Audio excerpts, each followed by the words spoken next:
தூதுவளை சட்னி எப்படி செய்யலான்னு பார்க்கலாம். எண்ணெய் ஊற்றி பெருங்காயத்தூள் 1 ஸ்பூனு, கடலைப்பருப்பு 2 ஸ்பூன், ஒரு சின்ன துண்டு புளி இது போட்டு நல்லா வறுத்துக்கோங்க.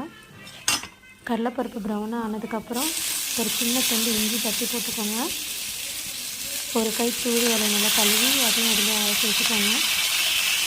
அதிலே ஒரு கை கருவேப்பிலை, கொத்தமல்லி ஒரு கை, புதினா ஒரு கை,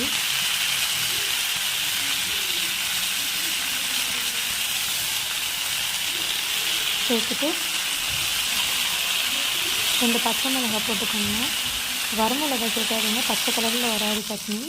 ஒரு பெரிய வெங்காயம், 1/2 மூடி தேங்காய், உப்பு இதெல்லாம் போட்டு நல்லா வதக்கிக்கோங்க. வதக்கி மிக்ஸி ஜாரில் வச்சு அரைச்சி எடுத்திங்கன்னா துவையல் ரெடி. ரொம்ப விரும்பி சாப்பிடுவாங்க, உடம்புக்கும் நல்லது, சளிக்கு நல்லது. ட்ரை பண்ணி பாருங்கள்.